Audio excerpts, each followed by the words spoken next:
going to see Duchesne. Like, there's no way around it. This amount of time, if you haven't seen it in this amount of time, I got to think it's inconclusive.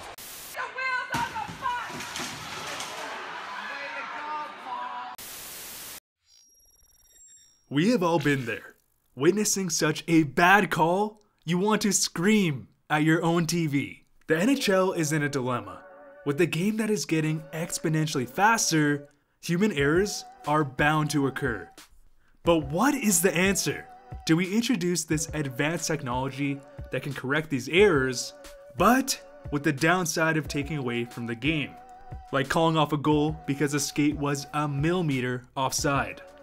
Or do we just let things be and occasionally have to witness fatal missed calls so horrendous that they can be the difference between a team winning a Stanley Cup and not even making the playoffs? And well, there is no answer. In fact, it's probably somewhere in the middle. But what we do know is that we have seen countless missed calls that have literally changed NHL history. We will start with the infamous Cody Eakin incident. After defying all the odds and making it to the Stanley Cup Finals in their inaugural season, the Vegas Golden Knights went from an expected bottom team to being one of the best competitors in the entire NHL. A shocking feat that still blows my mind until this day. Unfortunately though, Vegas would lose to the hands of the Great Eight, as Ovechkin and the Washington Capitals would upset Vegas, and what was otherwise a storybook season.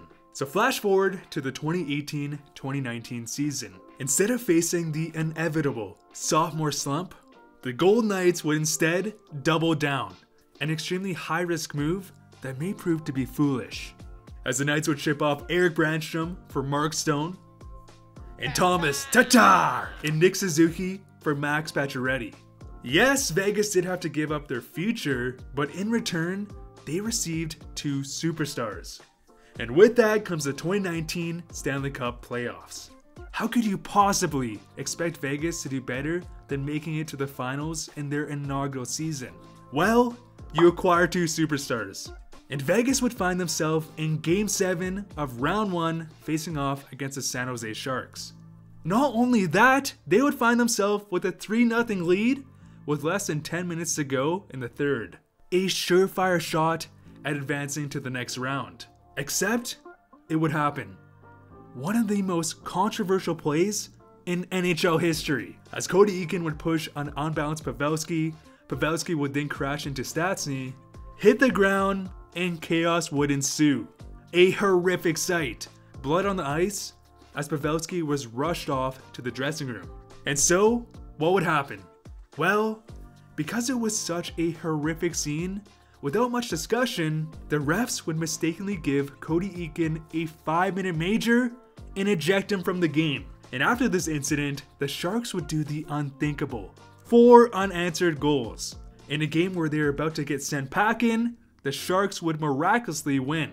And so, Vegas, in a season where they had a clear shot at winning the cup, in a season where they traded their future to acquire stars, well, they were sent packing. And this incident was so terrible, so game-breaking, the NHL had to invent a new rule, where every apparent 5-minute major must be verified before handing out. Because who knows, after a year where they lost in the finals, Vegas could have followed it up with their first Stanley Cup in franchise history. Next, we have a case of instant karma. But first, if you enjoy the videos, make sure to press subscribe for some more awesome hockey content. We have a goal of 40,000 subscribers, and you would really make my day by helping me get there. Back in the 2019 Stanley Cup Finals, we would see numerous cases of very questionable calls, and the St. Louis Blues were no exception. After defeating the Jets in Round 1, the Blues would face off the Stars in Round 2. And in Game 3, we would see probably the worst thing you can do in the sport of hockey: diving. To the game, he's been involved. That looks like... After drawing multiple penalties, Esa Lindell would get trigger happy, as he would embarrassingly dive and embellish, laughing in the face of Bertuzzo. And well, later in that game, during a net front battle, instead of drawing a penalty, or in this case, a missed call, after being lightly touched, Esa Lindell would sporadically dive, leaving Patrick Maroon in the front of the net without any pressure, where he would score the game-winning goal, building up momentum to win the series, which of course led them to winning the Stanley Cup. So, I guess, just don't dive. And weirdly enough, in the Stanley Cup Finals, we would see another massive missed call, as Noah Chari got his legs swept out from underneath him, probably one of the most blatant trips I've ever seen with my own eyes. Not to mention the ref was literally staring at it from 10 feet away. And right after, Perron would get the puck and score, which would be the game-winning goal. In a situation where the Bruins should have been on the power play, instead, they lost the game, which in turn lost them the Stanley Cup. And a single goal in a series shouldn't guarantee anything. But the fact that the ref was literally staring at them, with his view uninstructed, that just, well, it blows my mind. Back in 2004, the NHL was experiencing a weird transitional period, as many of the stars who dominated the league were now getting older, and the next generation of stars were not in the NHL yet.